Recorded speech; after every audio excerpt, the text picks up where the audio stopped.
When a game as good as the Resident Evil 3 remake is released, I want to spend as much time as possible exploring it. During those hours of exploration, I have found 15 incredibly cool details that I thought were worth sharing with you all. As always, if you think you know of a detail that would have been perfect for this video, then the best place to let me know is in the comment section or on my social media accounts, the links to which are in the description. Oh, and please be warned, this video will highlight certain areas that appear later in the game, so consider this a spoiler warning. Anyway, without further delay, let's get started. So first up, let's take a look at some of the brilliant one-liners Carlos will say during your time playing as him. Now, some of these one-liners can be easily missed, as I noticed that you sometimes need to be aiming directly at the object Carlos is talking about, so if you want to try these for yourself, bear that in mind. So we'll start small with Carlos doing exactly what he's told whilst at the Raccoon City Police Department.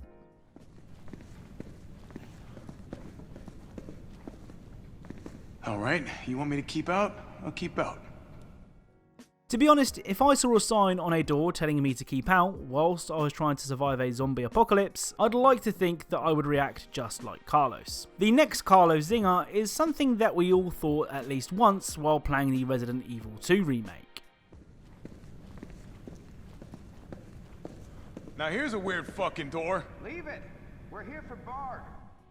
So I know that Capcom have said the RPD building was previously an art museum, but that still doesn't explain the incredibly elaborate design the building has. I was left scratching my head on more than one occasion playing the RE2 remake trying to work out how, or why, a police department wouldn't update the security system in the building. I think this next clip is probably my favourite. Upon entering the West office, you can see this.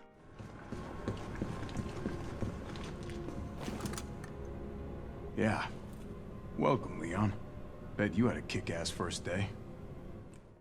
So this Welcome Leon sign was of course meant for Big Bird from Sesame Street. No, of course not, this was meant for Leon and could be found during the RE2 remake. I don't know about you, but I would say that Leon's first day on the job was pretty kick-ass. Speaking of events in the RE2 remake, do you remember the hallway in the RPD where you could find the guy with half his jaw missing and another guy dangling from a pipe? Well, that's how we found them in RE2. In the RE3 remake, we actually get to see who or what caused the carnage.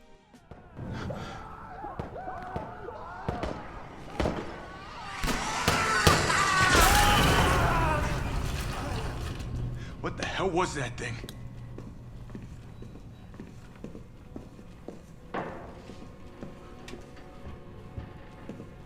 Couldn't have been a zombie. So it turns out the culprit was a licker, which just makes them even more terrifying in my opinion. Time for even more fantastic Carlos observations now, and this one can be found outside of the RPD down a side alley.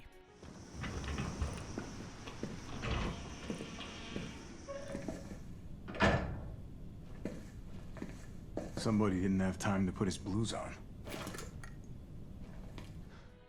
So these blues, as Carlos calls them, belong to Leon Kennedy. The outfit was actually wearable in the RE2 remake, with it being available as a bonus for completing the game. There is one more Carlos observation, but we need to go on somewhat of a journey first. When arriving at the police station in the Resident Evil 2 remake, you're rescued by Lieutenant Marvin Branner. After dragging Leon to safety, Marvin has some words of wisdom he'd like to share.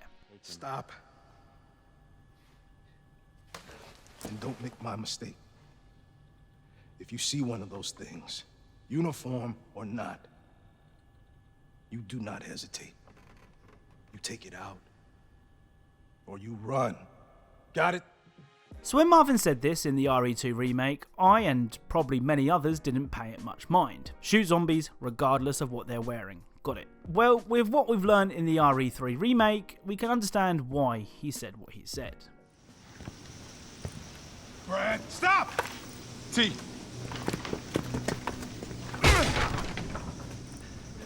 Come on, man. Not you too.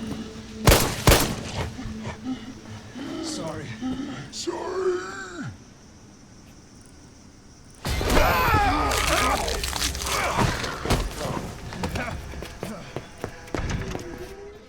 So we find out that the cause of the lieutenant's injury was a bite delivered by STARS member Brad Vickers. For a split second, Brad can be heard saying sorry, causing Marvin to hesitate. This allows Brad to take advantage of Branner's moment of hesitation and land what ultimately proved to be a fatal bite. Right, back to Carlos. If you visit the same room where we found Leon's blues, you can also spot a poster of Brad on the wall that can be interacted with. Sorry, poster boy. Interestingly, there is 2 lines of dialogue for this discovery. What you just heard was the line of dialogue spoken if you decided to kill Brad. If you spared him, Carlos will instead say this. Oof. You look better in the poster, Brad. The first time you take control of Jill in the remake is in her apartment. The apartment is full of tiny Easter eggs and references to the series, but one item in particular caught my attention. On a shelf you can spot this.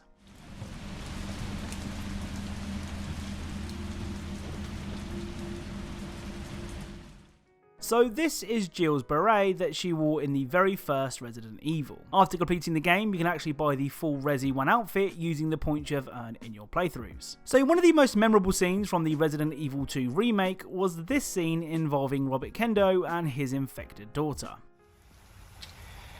You're a cop. You're supposed to know something. How did this happen? Huh? She was our sweet little angel. Mommy. I was sleeping, honey. Okay? And I'm gonna put you to bed too, okay?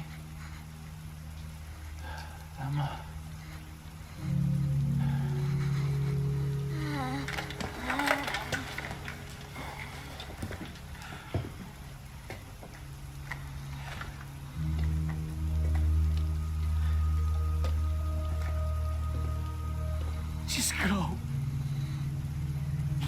Just give us some privacy.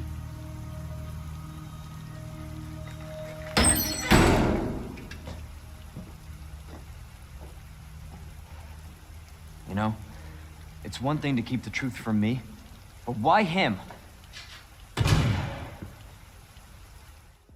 Well, in the RE3 remake, you once again pay a visit to the gun shop, though this time Robert is a lot friendlier as he already knows Jill. He and Jill will have a conversation and then Robert will tell Jill to use the key on the wall to unlock the side gate. If you instead head directly to the door in front of you, you can hear this.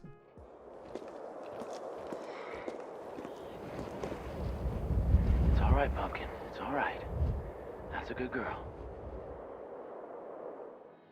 One of my favourite examples of attention to detail in the Resident Evil 2 remake were Leon's pained expressions whenever he was low on health. The same detail has made a return to the RE3 remake, as you can see here.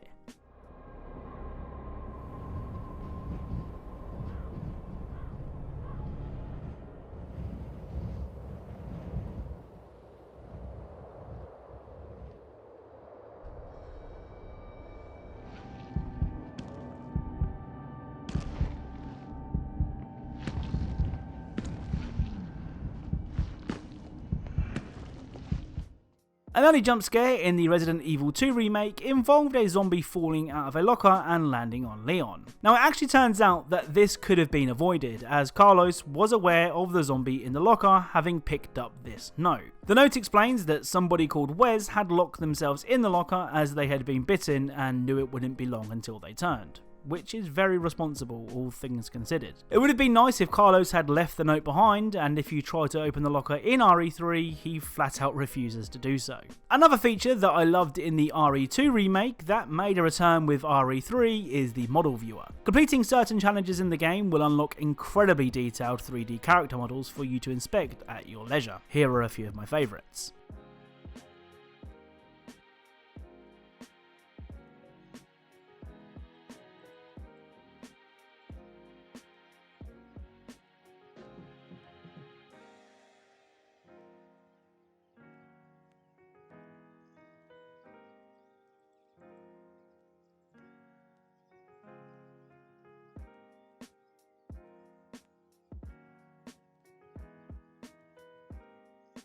So this next detail sheds some light on the origins of everyone's favourite fedora-wearing stalker. As you explore the underground base underneath the hospital, you can spot these.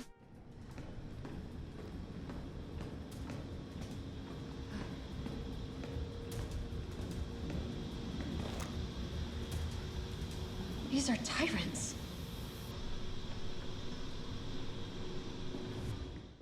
So as Jill points out, these are tyrants. Mr. X, the ever-watching presence of the RE2 remake, was also a tyrant, and a couple of these creatures in the test tubes look just like him. The final thing you may have missed, well for today's video at least, involves the game's ending. After a quick scuffle, Carlos grabs Nikolai and begs Jill to pull the trigger. Here is a shortened version of what happens if you do.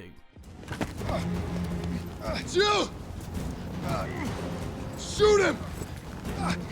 I can't! I'll hit you! Do it! You have to! There's no other way. Take the shot! Carlos! Hey, I told you I couldn't leave you in a Carlos's world. That would just be too cruel. Well, if you, for whatever reason, don't have it in you to shoot Nikolai, this will happen instead.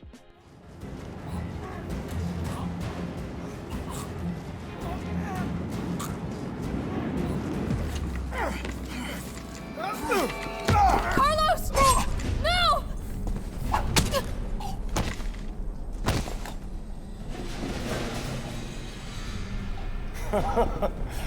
Knew you couldn't pull the trigger.